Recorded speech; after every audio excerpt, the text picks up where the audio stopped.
Չասելով ասելն ավելի մեծ իմացություն ու կուլտուրա է պահանջում։ Սա թերևս առաջին հերթին բնութագրում է հենց իրեն ու իր ստեղծած թանկ ու արժեքավոր գրականությունը։ Նրա խոսքը երբեք չէր շտապում, երբեք էլ չէր դանդաղում։ Նրա գիրը պատասխանատվություն էր բարի կյանքի ու այդ բարի կերտած ճակատագրի հանդեպ։ Նա Հրանտ Մաթևոսյանն էր, մեծը, ով շռայլորեն կիսվեց իր մեծությամբ, երբեմն մինչև վերջ դատարկվելով, երբեմն էլ լցվելով պռնգեպռունգ։ Լեզուն չպետք է լռի, լեզուն պետք է գեղարվեստանա, մի բան դառնա, որպեսզի մյուս լեզուների մեջ կարողանա բլբլալ, խոսել, ասել, իմաստավորել։ Նրան հարցրին. ով եք դուք ըստ ձեզ։ Նա պատասխանեց իր հանճարի, չափ ու կշռին համահավասար։ Այդ հարցին պատասխան տվել են իմ գործն ու իմ քննադատները։ Հակոբ Մնձուրու իմ բնորոշումը վերադարձվել է ինձ։ Անցյալի մոլորված առաքյալն այսօրվա քաղաքակրթության բավիղներում։ Հիրավի, առաքյալ էր նա, գրերի միջոցով լույս ու սեր էր տարածում։ Ինքը ինքն էր, ինքը ամեն պահի ինքն էր, իսկ դա նշանակում է, որ մտքերով, ստեղծագործելով, կենցաղով զբաղվելով, ինքը շատ աննկատ անցումներ էր անում և ուղղակի այդ պահին անում էր ինչ-որ իր անելիքներ կամ ասում էր ինչ-որ ասելիքներ։ Դերևս առանձին, երբ ինքը գրականության մեջ էր, լիովին գրականության մեջ էր, դրա մասին կարող ենք խոսել, բայց դա փակ դռան ետևում էր տեղի ունենում որպես կանոն, այսինքն ինքը իր աշխատասենյակում էր, առանձնացած էր, ճգնավորի խուցում էր, կարող եք այսպես ձևակերպել, և այդ ժամանակ ոչ մեկի համար հասանելի չէր։ Մաթևոսյանը ծնվել է Ալավերդիում, Թումանյանի շրջանի Ահնիձոր գյուղում։ Ծննդաբայրում ապրել է ընդամենը 15 տարի, բայց այն խորհետք է թողել գրողի մտածողության վրա։ Մաճ են բռնել, խոտ հնձել, կով ծնեցրել, պատվաստ դրել։ Առասպելի ջրհեղեղը եթե կրկնվեր, Նոյան պես կարող է վերստեղծել հողագործության ու անասնապահության մեծ մշակույթները։ Խոստովանել է նա։ Գուցե ես սխալվում եմ, բայց դա իմ համոզմունքն է, Հրանտը ավելի շատ փիլիսոփա էր։ Նա խաղում էր բառի հետ։ Արտակարգ գիտեր հայ բառը, գրականությունը, լեզուն և շատ էր սիրում ու խաղում էր այդ գրականության մեջ իր բառերով։ Նրա յուրաքանչյուր տողը դա մի ամբողջ փիլիսոփայություն է։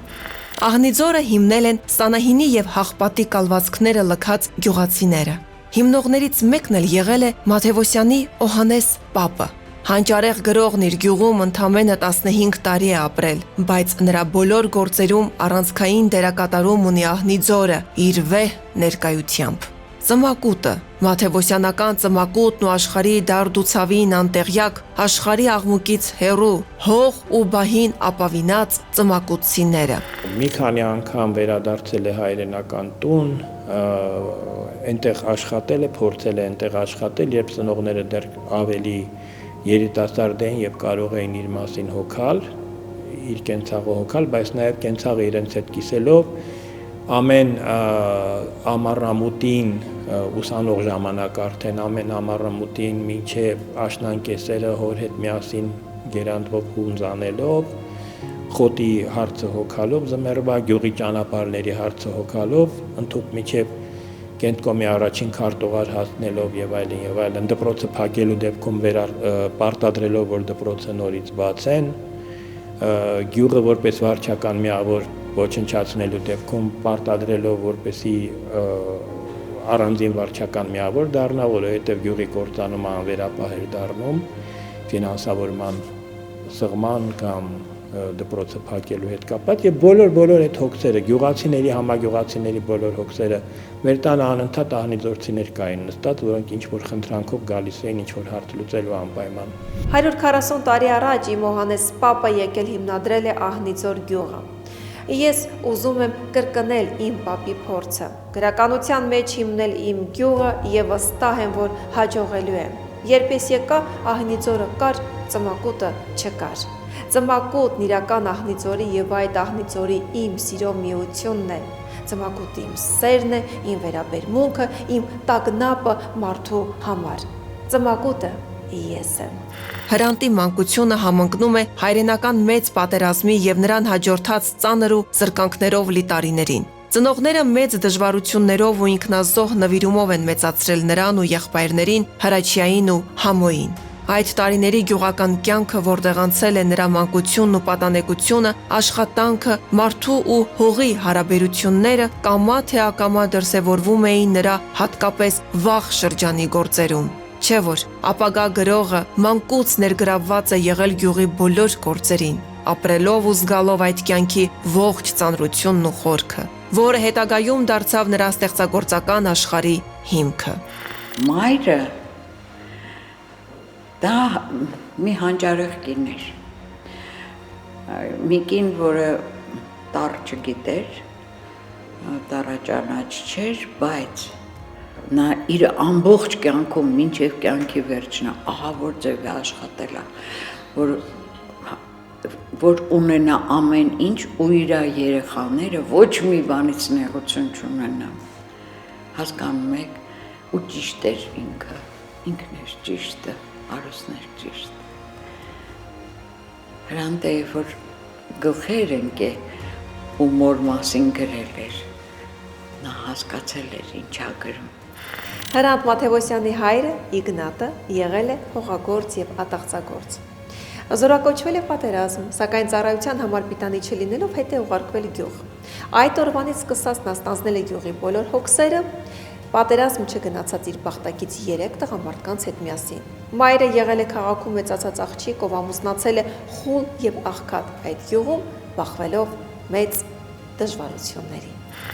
Հրանտ Մաթևոսյանի կենսագրության ու անցած ճանապարհի մեջ մեծագույն ներդրում է ունեցել նրա մայրը, ով գրաճանանչ չլինելով հասկացել է ուսման ու գիտության գինն ու ամեն ինչ արել, որպեսզի որդիները լավ կրթություն ստանան եւ դուրս գան ավելի մեծ ասպարեզ։ Նա երազում էր, որ որդիներն իրականացնեն իր չիրականացած ցանկությունն ու հեռանան գյուղից։ Մորս համար ամենակարևորն իմ լավ սովորելն էր։ Նա դառը լացում էր, երբ ես 2 էի ստանում։ Ուրախանում էր տեսնելով իմ լավ ձեռագիրն այն պարագայում, երբ ինքը գրել չգիտեր։ Նա մեզ համար մեր ծմակուտու մշակույթի աշխարհ էր, հեռուստատեսություն, ռադիո, թատրոն, կինո, մի խոսքով աշխարհ։ Նա անգրագետ էր, բանաստեղծություններ բերանացի չգիտեր, բայց ամեն րոպե բառ էր ստեղծում, նոր, թարմ, դիպուկ, որտեղից էլ գտնում էր։ Այս ուժեղ ու կամային կնոջ նախատիպերն են Հրանտ Մաթևոսյանի գրական հերոսները։ Բայց այս ռավոտներն էլ են ցավում։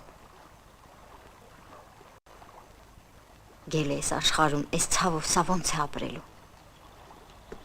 Սրան ինչի ունեցա։ Արմենակին քաղաքներ տարել, աղջկան փեսան, պարքը շատ աստված, Սիմոնին էլ մարդատեղ դնող կար։ Մաթևոսյանը նախնական կրթությունը ստացել է ծննդավայրում, որից հետո ուսումը շարունակել Կիրովականի մանկավարժական ուսումնարանում, ապա Երևանում Խաչատուր Աբովյանի անվան մանկավարժական ինստիտուտի պատմալեզվագրական ֆակուլտետում։ Ինստիտուտում սովորելու տարիներին հաճախ էր բացակայում դասերից։ Դասախոսական կազման հանգստացել էր։ Ուսանողներից մեկն ասել էր, որ գիտի տան հասցեն։ Գնացել են Հրանտի հետքերով։ Խոստացել է չի կրկնվի։ Սակայն բացակայությունների պատճառն ավելի հուզիչ էր, քան կարող էին կանխատեսել։ Հրանտը եւ իր եղբայրը Հրաչիկը ունեին ընդամենը միասին 1 տաբատ եւ տնից կարողանում էին դուրս գալ հերթով։ Նյութական սողությունը, կենցաղային պարզությունն ու չիրականացված երիտասարդական երազանքները հետագայում վերածվելու էին աշխարհընկալման, որտեղ մարդու ներքին արժանապատվությունը միշտ գերակա էր լինելու արտաքին բարեկեցությունից։ Այդ տարիների փորձառությունը հետագայում արտացոլվեց նրա գրական մտածողության մեջ, ձևավորելով խիստ, խնայող խոսք, կյանքի նկատմամբ սթափ վերաբերմունք ու մարդկային ճակատագրի հանդեպ պատասխանատվության զգացում։ Տեսեք, մեր գրականության մեջ Թումանյանի Բակունցի ստեղծագործություններում արդեն հերոսի արտաքին խոսքը տեսակ սահուն կերպով անցում է կատարում ներքին խոսքի։ Հրանտ Մաթևոսյանի գրականության մեջ ներքին խոսքի սահմանները արդեն ընդլայնվում են ավելի խորությամբ, այսինքն Մաթևոսյանի մոտ գրական հերոսի ներքին խոսքը ոչ միայն տարբերվում է հեղինակային խոսքից, այլ նաև գրական հերոսի խոսակցական լեզվից։ Այն Մաթևոսյանը ներքին խոսքի սահմանները այդքան ընդլայնում է։ Եվ դրա համար էլ նրա հերոսների, ասենք, գործողությունների շարժառիթները կարող են այլ լինել։ Հնարավոր է, որ հերոսը խոսքով ուրիշ բան ասի, բայց նրա ապրումների, զգացողությունների մեջ բոլորովին ուրիշ բան լինեն։ Եղբոր Հրաչիկի հետ Վարշավ ապրել է Այգեստան փողոցում։ Նա ինքն է պատմել այդ օրերի մասին։ Մեր առաջին գնումը, որ արեցինք, 2 դարականոց սեղանն էր, որը եւ հացի, եւ մեր գրքերի սեղանն էր։ Մեր չնչին աշխատավարձը տալիս էին գրքերի։ Կարծեմ առաջին գիրքը Սուրեն Աղաբաբյանինն է եղել, որը մենագրություն էր Ստեփան Զորյանի մասին։ Ժամանակը, որի մեջ ձևավորվում էր Հրանտ Մաթևոսյան հանճարն ու նրա գրական միտքը, որքան բարենպաստ, այնքան էլ նեղ ու սահմանափակ էր։ Գրական միջավայր, որտեղ լայնորեն շրջանառվում էր Ստալինյան մրցանակների հավակնող։ Այդ մրցանակների համար ստեղծվող գրականությունը, որը Մաթևոսյանը միշտ գնահատել է որպես նողկալի ու ճշմարտությունից զուրկ բառակույտ, որ հաճախ ներկայացվում էր որպես հերոսական արձանագրություններ։ Դրանք կառուցված էին կեղծ պաթոսի վրա, հաճախ անորակ ու խեղաթյուրված թարգմանություններով։ Գիտակցաբար ու ներքին մղմամբ մերժելով այս ողջ շինծու ու շաբլոնային ֆոնը, նա ընտրեց իրական գրականության որոնման ճանապարհը, որովհետև իր մեծության հանճարի համար գրական խոսքը պետք է հավակներ զգացածի, ապրածի ճշմարտության բացահայտմանը եւ ոչ թե այս կամ այն մրցանակի։ Առաջին գործն էլ, որ տպվեց 1959 թվականին, Տափաստանում ակնարկը, որ երիտասարդ Մաթևոսյանի, ուսանող Մաթևոսյանի առաջին գրական արտադրանքն էր, արդեն ընթերցողին ուղղորդում էր դեպի այն խնդիրները կամ այն աշխարհայացքային թեզերը, որոնք հետագայում պիտի արդեն շատ կարևոր գեղագիտական եւ աշխարհայացքային լուծումներ ունենային, այսինքն դառնային մենք ենք մեր սարերը, աշնանարև, ծառեր, օգոստոս, սաղմնավորված վիճակում այդ հարցերը կային արդեն նրա առաջին ակնարկում, ինքը ուսանողական շինջոկատի կազմում գնացել էր Չելյաբինսկ խոպան հողերը մշակելու եւ երիտասարդ ուսանող Մաթևոսյանը արդեն մեծ տագնապներ ուներ հողի եւ մարդու խզման առնչությամբ, թե ինչպես է մարդը օտարվում եւ ինչ պետք է անել, որպեսզի մարդը ամրանա իր հողին, թեև այդ պահին իր հողի մասին չէր խոսքը, բայց ինքը հասկանում էր, որ քաղաքակրթության բերած բոլոր ավերածությունները, ուրբանիզացիայի մասին է խոսքը, օտարում են մարդուն բնական կենսազգացողություններից եւ մարդը կանգնում է արատավորվելու, բարոյական նկարագիրը կորցնելու դժվարին խնդրի առջև։ Հրանտ Մաթևոսյանի համար մի նոր աշխարհ բացվեց, երբ նա սովորում էր Մոսկվայում։ Այնտեղ նա ձեռք բերեց համախոհ ընկերներ, մի շատ սիրուն խմբակ էր, վրացի Ռեզո Գաբրիաձեի, Անդրեյ Բիտովի ընկերակցությամբ։ Միասին խմում էինք, միմյանց համար ցավում, հիասթափվում, միմյանց գրածը կարդում եւ միմյանց պաշտպանում էինք։ Ուղղակի բախտի թելադրանքով հավաքվել էինք մի հարկի տակ։ Եթե անգամ ամերիկացիների, եվրոպացիների կրակոցների վրա հիանում էինք, մտածում էինք, թե մեր երկիրը չարի թագավորություն է։ Եթե անգամ ծաղրում հրճվում էինք, այդուհանդերձ մի գեղեցիկ բան մեզ միավորում էր։ Հրճվում էինք, չհասկանալով, որ մենք ենք այդ իմպերիայի կրողները։ Իմպերիան յուրաքանչյուրից մեջ էր, այդ մեծ մարդը, մեծ երկրի քաղաքացին։ Ամենաշատն իր մեջ զարմացնում էր համանդգրկուն սերը աշխարհի հանդեպ, նույնիսկ եթե ինչ-որ բանից, ինչ-որ մեկից զզվում էր, այդպիսի մարդիկ կային, երևույթներ կային, չէին կարող չլիներ, նույնիսկ այդ մարդկանց հանդեպ ինքը մի քիչ դժվար կլինի բացատրելը, մանավանդ մարդկությունը հիմա կարծում եմ գնալով մանրանում է եւ ատելությունը մեզ մեջ հիմա շատ է, բայց նույնիսկ ումից որ զզվում էր, նրան փորձում էր տիրոջ պես սիրելով վերաբերվել, որ հասկանար, թե ախր ինչի է այս խեղճու կրակը այդքան զզվելի։ Ահա սերն էր համընդգրկուն, ինչպես ասում եմ, ամբողջ աշխարհը եւ գիտելիքն էր զարմացնում։ Հետաքրքիր է եղել Մաթևոսյանի ու Վիլյամ Սարոյանի հանդիպումը Հայաստանում։ 1978 թվականի այցի ժամանակ վերջինս ծանոթացել է Հրանտ Մաթևոսյանի հետ ու նրա հետ գնացել ծննդավայր Ահնիձոր։ Վիլյամ Սարոյանի հետ հասանք մեր տուն։ Ներքևի ճամփով մեր տուն հասնելն ու վերևի ճամփով հորս գալը մեկ եղավ։ Այդքան մարդկանց մեջ հերս տեսավ Սարոյանին ու զարմացած ասաց. «Էս Սարոյանն ա»։ Ձիու վրա գրկել էր ալյուրի պարկը։ Պարկը մի կողմ թռավ, հերս մի կողմ։ Իսկ հաջորդ վայրկյանին իրար գրկի էին։ Քիչ հետո ցնցվում էին երկուսի ուսերն էլ։ Թիկունքներում սրտի հուզմունքն էր։ Բաժանվեցին մի քիչ հետո։ Հայրս նայեց Սարոյանին ու ասաց. «Բարով ես եկել, իմ տղին, էս ժողովրդին բարով ես բերել»։ Երկուսի աչքերից էլ առատ արցունք էր հոսել, թրջել երես ու ծոց։ Երկուսն էլ հասակակիցներ, երկուսն էլ 8 թիվ։ Հիմա ինձ ասա, ինչու լաց եղան։ Մոսկվայում գրադարանում ուրեմն քարտադարակներն եմ նայում եւ մոտեցավ մի հատ կին ու ինձ ինչ է հարցնում, ասում է դուք ինչ գրողի ստեղծագործություններ կառանձնացնեք, որ ես իմ միջին դասարանում սովորող երեխային հանձնարարեմ կարդալու։ Ես զարմացած էի եւ հետո պարզվեց, որ ինքը հրեա էր։ Ուրեմն ինքը ընկերուհու հետ միասին գրադարաններից հանում են ցուցակներով գրողների ստեղծագործությունները, որ իրենց երեխաները կարդան։ Պատկերացնում եք։ Եվ ես բնականաբար ասացի, որ Հրանտ Մաթևոսյանի մեր վազքը ժողովածում այդ տարիքի երեխաների համար, ովքեր որ խելոք են, շատ լավ կկարողանան հասկանալ, եւ ինքը շատ շնորհակալ էր դրա համար։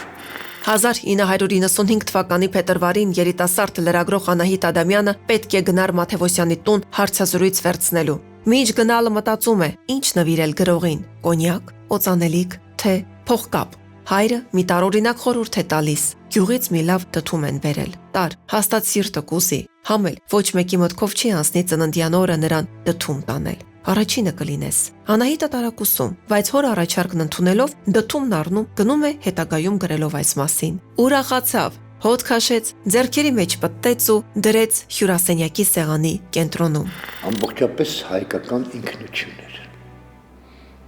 Ամբողջապես, որովհետև այդպիսին էր նա եւ իր պատմվածքների կամ գրական ստեղծագործությունների մեջ եւ այն ֆիլմերի մեջ, որոնք ստեղծվել էին Հրանտ Մաթևոսյանի երկերի հիման վրա։ Հայրենիքը, հողը, արմատը, լեզուն Մաթևոսյանի համար բարձրագույն արժեքներ էին։ Նա իր բոլոր նյարդերով կապված էր այդ ամենի հետ ու հանճարին վայել իր խորությամբ բերում էր նաև գրականություն։ Էնպես եմ կարոտել երկրի զայներին, ռիթմին, բույրերին, էնպես եմ կարոտել հորս, մորս զայնին, հորս մշակ, աշխատած ձեռի ծանրությունն ուսիս վրա, խոշոր սիրուն ձեռք ուներ, եւ էր անվաստակ։ Անվաստակեն իմաստով, որ տունը ոչ մի բան չէր եկել, բայց աշխատած էր։ Այդ երեկոները ջանք թափած, քրտինք թափած այդ երեկոները։ Օրն էր այդպես ավարտվում, օրն էր ապրվում այդպես։ Ժամանակն ուրիշ էր, օրվա հույս կար։ Երեխայից ալևոր, փոքրից մինչև ալեհեր այդ բնությանը կապված էին։ Եթե ահա Չարենցը, եթե Սարյանը, եթե մեր մյուս արժանավոր անունները ելել են թումանյանական ժամանակների ընդերքից, ուրեմն նաև եկող ժամանակներում մեր ժամանակների, իմ ժամանակի ընդերքից նույնպես կբարձրանան մարդիկ, ովքեր եւ կողմնակի վկայությունը կլինեն իմ ժամանակի եւ նաեւ իրենց ժամանակի պսակը կլինեն։ Գրողին մեծ ճանաչում ու հռչակ է բերել Հենրիկ Մալյանի «Մենք ենք մեր սարերը» շարժանկարը, Մաթևոսյանի վիպակի էկրանավորումը, երբ հեռավոր սարերի լանջերին 60-ականների քաղաքակրթությունից հեռու հովիվներն իշխանության ու պետության մասին պատմող այդ գեղարվեստական գործում իրավապահներին կատաղության են հասցնում։ Հենց այս տողերով է գրող, սցենարիստ եւ առաջատար կինեմատոգրաֆիական մեկնաբան Փիթեր Բրեդշոուն սկսում իր գրախոսությունը «Մենք ենք մեր սարերը» ֆիլմի մասին։ Այդ չես տեսնում, որ սարն է ու այ կամաց։ Բարով։ Ես քեզանից շատ շնորհակալ եմ, թե որ դու ինձ չէիր կանչել, ես սկիլողացողը չէի։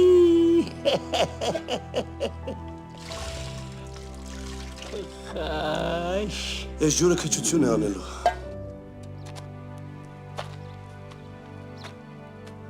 Մենք ենք մեր սարերը։ Դա ինչ է նշանակում։ Հայաստանը լեռնաշխարհ է։ Դա ինչ է նշանակում։ Եվ մենք բոլորս լեռնաշխարհի բնակիչներ։ Իսկ դա ինչ է նշանակում։ Լեռները բարձր են սովորաբար,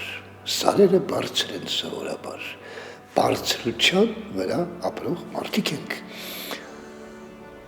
Իսկ բարձր ապրել ըստ Հրանտ Մաթեոսյանի կենսափիլիսոփայության նշանակում է բարձր չափանիշներով ապրել։ Դա այդպես ի սկզբանե կամ վերնագրով, կամ իր պատմվածքի, կամ վիպակի տեքստով, կերպարներով, որոնք այդ ստեղծագործությունների մեջ են, ինքը մեզ սովորեցնում էր բարձր ապրելու արվեստ։ Իր ներկայությունը ինքնին շատ հետաքրքիր եւ կարծում եմ հազվադեպ կիրառվող երևույթ է հայ կինոյում, որ ֆիլմի սցենարիստը նկարահանման հրապարակում ամբողջ ընթացքում ներկա է գտնվել բեմադրող ռեժիսորի հորդորով, խնդրանքով, այսինքն իր ժամանակը, իր կյանքը, ընտանեկան իր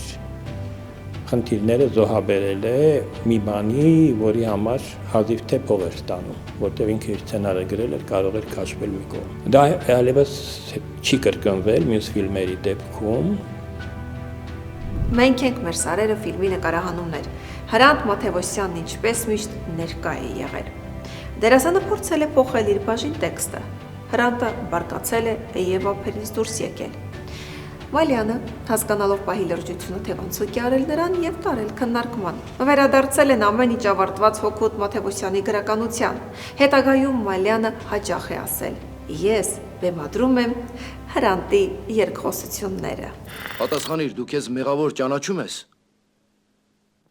Այո։ Ինձ բանտարկեցեք։ Դատարանը որոշեց քեզ դատապարտել գնդակահարության։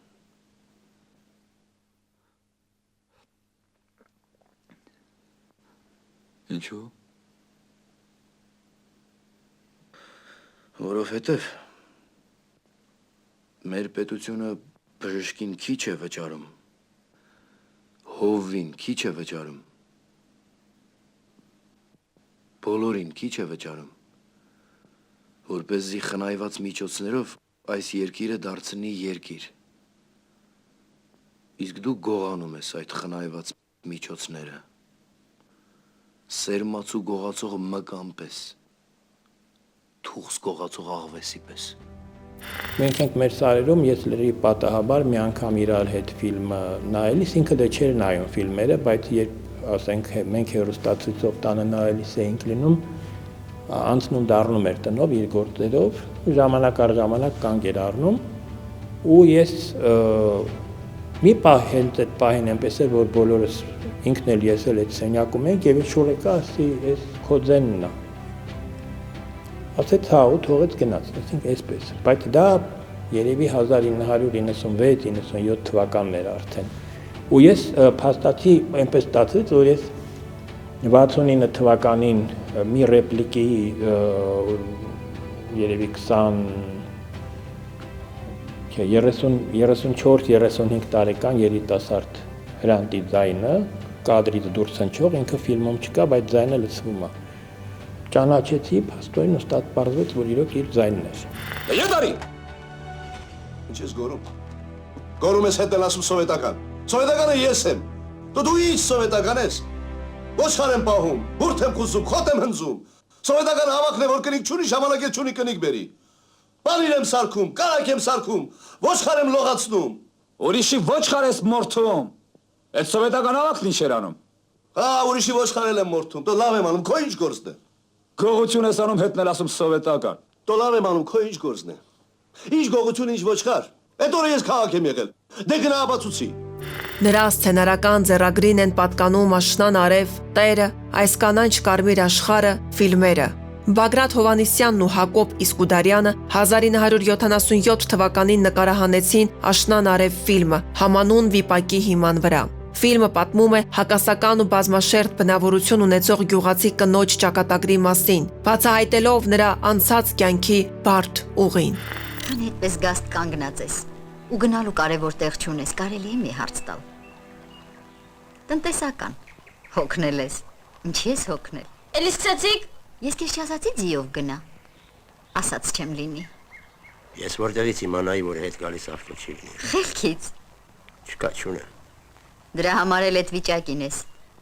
Էլի սկսեց անսկռիվը։ Դու երեխա ես, քո երեխայությանը կաց։ Աշնան արևը շատ գեղեցիկ վերնագրով ֆիլմ է։ Շատ գեղեցիկ։ Նախաշունը գեղեցկություն է, բայց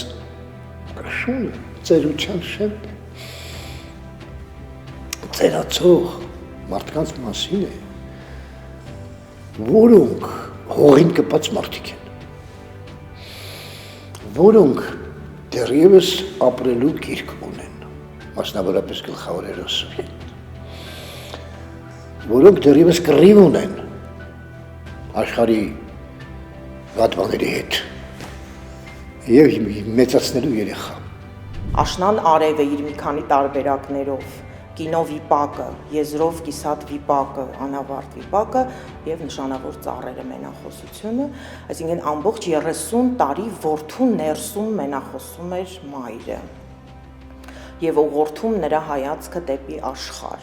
Եվ պատահական չէր, որ Հովիկ Վարդումյանի հետ նշանավոր հարցազրույցի ժամանակ, երբ որ հարցնում են, թե ումից ես ժառանգել գրելու գրողական ջիղը ստեղծագործելու, ասում եմ մորս կողմից։ Հասարակ բաներն այնպես էր պատմում, որ բոլորը ուշադրությամբ լսում էին նրան, եւ հետո համայնապատկերը ընդարձակում է եւ մոր շուրջը հավաքվում են բոլոր են կանայք, գյուղի հորեղբոր կանայք են դրանք, իր Գերդաստանի կանայք են, հորաքույրներն են, որոնք տորքի տակ նստած խալիչա էին գործում եւ ասում եմ, այ այդտեղ էլ ստեղծվում էր կոմեդիան եւ դրաման։ Մաթևոսյանի ստեղծագործական ժառանգությունն ունեցել է նաև թատերական կյանքի շարունակություն։ Բեմականացվել են Մեծամոր Էսսեն եւ Չեզոք Գոտի պիեսը, ստանալով նոր հնչողություն բեմական մեկնաբանության միջոցով։ Ուրեմն Հրանտ Մաթևոսյանի Չեզոք Գոտի գործը բեմադրեց մեր թատրոնի ղեկավար Արմեն Խանդիկյանը 2000-ի կեսերն էր դա, առհասարակ մեր թատրոնում ամենասիրելի ներկայացումներից մեկն էր։ Մենք հիշում ենք Չեզոք Գոտին սիրով եւ նաեւ ցավով, որովհետեւ այդ ներկայացումը շատ քիչ գնաց ու մենք ափսոսանքով ենք մինչեւ հիմա հիշում այդ ներկայացման մասին։ Ջերմությամբ եմ հիշում թե փորձերը Չեզոք Գոտի, թե Արմեն Սամվելովիչի աշխատանքը կոնկրետ այդ գործի վերաբերյալ եւ թե իմ մասնակցությունը։ Ընդ որում ասեմ, որ այդ գործի մեջ զբաղված են մեր թատրոնի դերասանակազմից գրեթե բոլորը։ Ինքը բազմամարդ ներկայացում էր, ներկայացման կեսը ընդհանրապես ռուսերեն էր գնում, որովհետեւ Մաթևոսյանը կտորներ կար, որ նաև ռուսերեն էր գրել, զբաղված էր նաև այս պահին արդեն լուսահոգի Վլադիմիր Մսերյանը։ Հրանտ Մաթևոսյանն ամուսնացել է Վերժինե Մովսիսյանի հետ, կազմելով հրաշալի ընտանիք։ Վերջինս երկար ժամանակ տնօրինել է Հովանես Թումանյանի տուն թանգարանը։ Կանանց Վերժինե Մովսիսյանի հետ նրա հանդիպումը եղել է պատահական, բայց ճակատագրորեն կանխորոշված։ Վերժինեն քրոջ Ժասմենի հետ գալիս է մանկավարժական ինստիտուտ, ընդունելության քննության ժամանակ ստացած գնահատականի համար բողոքարկելու։ Ինստիտուտի բակում Ժասմենը ծանոթանում է դարձյալ բողոքարկման համար սպասող մի երիտասարդի հետ ու դուրս է թողել ինստիտուտից։ Այդ երիտասարդը Հրանտ Մաթևոսյանն էր։ Ռեկտորատի քննարկման արդյունքում Մաթևոսյանը վերականգնում է ուսանողական իրավունքն այն կուրսում, որտեղ բողոքարկման արդյունքում ընդունվում է Վերժինեն։ Հարցազրույցներից մեկում ժուրնալիստը հարցնում է, ասում է, ձեր կյանքում երբևէ պատահել է ինչ-որ ցնցող բան, որ ձեր կյանքի վրա թողել է անջնջելի տպավորություն, մոտարապես այդպիսի մի հարց է տալիս։ Ինքը ասում է, այդպիսի մի բան պատահել է 25 տարի առաջ, բայց դա դժվար է ցնցող բան անվանելը, որովհետև դա մինչև հիմա շարունակվում է եւ դա իմ ամուսնությունն է։ Ուսանելու իրավունքը նվաճված է, Վերժինեն արդեն դասերի է հաճախում, մինչդեռ Հրանտը դեռ քաղաքում չէ։ Շուտով պարզվում է պատճառը։ Գյուղում խոթ հունձի շրջան է, մնացել է, որ օգնի ծնողներին։ Ապագա գրողի համար ուսումը եւս մեկ անգամ զիջել էր ընտանիքի ու հողի հանդեպ ունեցած մեծ պատասխանատվությանը։ Վերժինեն ուսանողական նստարանին իր կողքին միշտ մի տեղ էր պահում։ Երբ նրան հարցնում էին, վստահորեն պատասխանում էր. «Սա մի երիտասարդի համար է»։ Ոմանք նույնիսկ տարակուսանքով էին վերաբերվում աղջկա հանդեպ, երբ մի օր բացվեց լսարանի դուռն ու ներս մտավ նա, ում Վերժինեն սպասում էր։ Շատ մեծ դեր է ունեցել մեզ ձևավորելու մեջ, մեզանից պահանջում էր գիտելիք, մեզ տալիս էր գիտելիք եւ անընդհատ տալիս էր սեր, ինչպես ասեմ, փոքր տարիքից բազմաթիվ շերտ զգացմունք, Նապոլեոն խմորեղենի նման զգացմունք, գիտելիք, գրականության հատվածներ, մեզ համար գրքեր ընթերցել օտար լեզուներով նաև, որովհետև ինքը համարում էր, որ իր թերացումներից մեկը օտար լեզուները վատ իմանալն էր, դե իր իմացած միակ օտար լեզուն ռուսերենն էր, բայց այդ լեզվի մեջ ինքը ինքնակատարելագործվելով ինձ համար եւ շողերի համար հատորներով գրքեր է կարդացել եւ թարգմանել առանց կանգ առնելու, պատմվածքը կարդում էր նախադասություն եւ թարգմանում։ Անկախության տարիներին Մաթևոսյանը հիմնականում հանդես է եկել հրապարակախոսական հոդվածներով։ Պատճառի մասին հենց ինքն էլ գրել է, որ անկեղծ լինեմ, գրիչը ձեռքիցս ընկել է։ Գլխավոր պատճառը այն ծառուղում նստած իմ գիրքը ծնկներին դրած կարդացող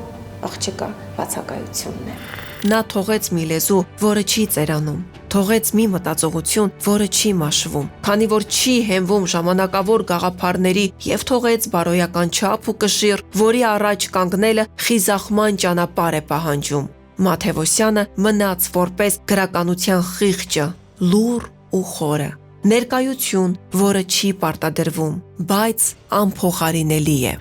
Երջանիկ եմ այնքանով, ինչքանով մի 2 անգամ գրականության աստծո երեսը տեսել եմ։ Ասում էր հանճարեղ հայը։ Եվ այդ խոնարհությամբ համակված էր նա, ինքնահաստատման աղմուկ աղաղակից հեռու։ Գրականությանը ծառա, ոչ թե նվաճող։ Երբեք չէր ներկայանում որպես մեծ, բայց անառարկելիորեն մեծ էր իր բառերի ու դրանց արանքում ապրող լռության մեջ։ Նրա գիրը ծնված էր հողից, մարդուց, ցավից ու հիշողությունից։ Դրա համար էլ ճշմարիտ է, ինչպես մարդը, ծնված հողից, մարդուց, ցավից ու հիշողությունից։